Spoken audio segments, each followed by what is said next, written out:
ನೋಡು ಗುರು, ಮೈಸೂರು ಕರ್ನಾಟಕ 78% ತೆರಿಗೆ ಕಲೆಕ್ಟ್ ಆಗ್ತಿರೋದು. ಕಿತ್ತೂರು ಕರ್ನಾಟಕ 22% ತೆರಿಗೆ ಕಲೆಕ್ಟ್ ಆಗ್ತಿರೋದು.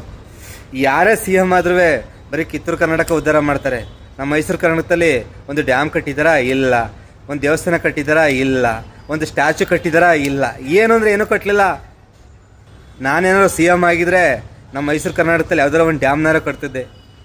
ನನ್ನ ಮಕ್ಕಳು ಏನೂ ಕಟ್ಟಲಿಲ್ಲ. ದೇವೇಗೌಡರು ಸಿ ಎಮ್ ಆದರು, ಕಿತ್ತೂರು ಕರ್ನಾಟಕದಲ್ಲಿ ಒಂದು ಡ್ಯಾಮ್ ಕಟ್ಟಿದರು. ಕುಮಾರಸ್ವಾಮಿ ಸಿ ಎಮ್ ಆದರು, ಕಿತ್ತೂರು ಕರ್ನಾಟಕದಲ್ಲಿ ಒಂದು ಸುವರ್ಣಸೌಧ ಕಟ್ಟಿದರು. ಯಡಿಯೂರಪ್ಪ ಸಿ ಎಮ್ ಆದರು, ಏರ್ಪೋರ್ಟ್ ಕಟ್ಕೊಂಡ್ರು, ರೈಲ್ವೆ ಸ್ಟೇಷನ್ ಇಂಪ್ರೂವ್ ಮಾಡ್ಕೊಂಡ್ರು. ಸಿದ್ದರಾಮಯ್ಯ ಸಿ ಎಮ್ ಆದರು, ಕಿತ್ತೂರು ಕರ್ನಾಟಕದಲ್ಲಿ 100 ಸಮುದಾಯ ಭವನ ಕಟ್ಕೊಟ್ರು. ಯಾರು ಸಿ ಎಮ್ ಆದ್ರೂ ಬರೀ ಕಿತ್ತೂರು ಕರ್ನಾಟಕ ಉದ್ಧಾರ ಮಾಡ್ತಾರೆ. ಮೈಸೂರು ಕರ್ನಾಟಕ ನನ್ನ ಮಕ್ಕಳು ಉದ್ಧಾರ ಮಾಡಲಿಲ್ಲ. ನಮಗೆ ಅದಕ್ಕೆ ಡಿ ಕೆ ಮೇಲೆ ಆಸೆ.